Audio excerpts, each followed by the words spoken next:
আমি আজকে জিমে গিয়ে আগেই একটু ট্রেডমিল করে নিলাম, কারণ ফার্স্ট এড কার্ডিও করলে না তাড়াতাড়ি খুব ফ্যাট লস করা যায়। আর এদিকে যখন এসেছিলাম কি রোদ ছিল বাইরে, আর এখন মুষলধারে বৃষ্টি নেমে গেছে। এখন বাস স্ট্যান্ডে দাঁড়িয়ে আছি মেয়ের স্কুল বাসের জন্য, আর এদিকে প্রচন্ড বৃষ্টি নেমে গেছে। चॉकलेट है क्या? एक और है। হ্যাঁ, ইসকো দো, ইসকো দো। ये ऑरेंज चॉकलेट है। दो है।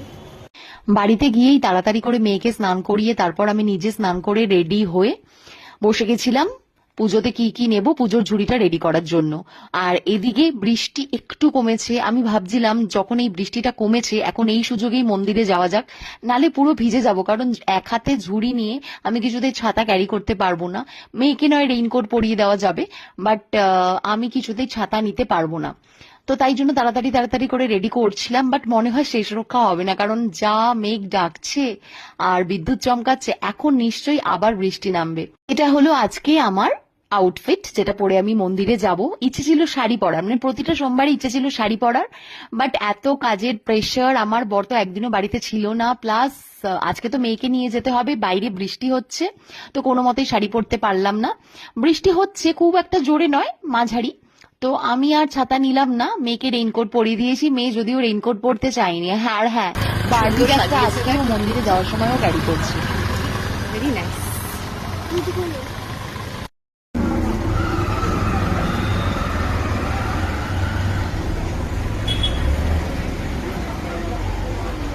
করো ভালো করে।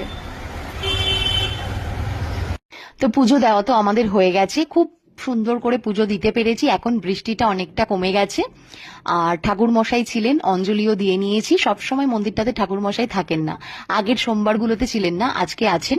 আজকে অবশ্য প্রতিষ্ঠা দিবসও রয়েছে। বাড়িতে এসে আমি আর মেয়ে মিলে আমার বাড়ির ছোট্ট শিব ঠাকুরটাকে পুজো দিয়ে নিলাম। এইবার আমি একটু জল খাবো। বাবা, খুব জল তেষ্টা পেয়েছে আজকে। আসলে আজকে না খুব গরম। এই যে ফাস্ট করার পর সবার আগে যে একটু ঠান্ডা জল খাওয়া, এর তৃপ্তিটাই আলাদা। আর আজকে লাঞ্চে তো দেখলেই রাজমা বানিয়েছিলাম, পেঁপে সেদ্ধ ছিল আর রাজমা। এখন তাড়াতাড়ি করে মেয়েকেও খাইয়ে দিই আর আমিও খেয়ে নিই। আজকে রাজমা খাওয়ার পর হঠাৎ করে, কোনোদিনও হয় না, আমার খুব সুইট ক্রেভিং হচ্ছিল। তো বাড়িতে একটা অ্যালফনসো ম্যাঙ্গো আইসক্রিম ডিপ ফ্রিজে রাখা ছিল, তো ওটাই বার করে নিলাম। আমি আবার ইনগ্রেডিয়েন্টস গুলো বারবার করে ভালো করে পড়ে নিচ্ছিলাম যে কোনো ননভেজ আইটেম নেই, তো কোনো ননভেজ ইনগ্রেডিয়েন্টস যদি থেকে থাকে তাহলে মুশকিল, কারণ আজকে তো ভেজ। তো দেখে নিলাম না সেরকম কিছু নেই। তো তারপর একটু 1 স্পুন 2 স্পুন খেতে খেতে পুরোটাই শেষ করে দিলাম। যাই হোক, চলো আজকের ব্লগটা তাহলে এখানেই শেষ করছি।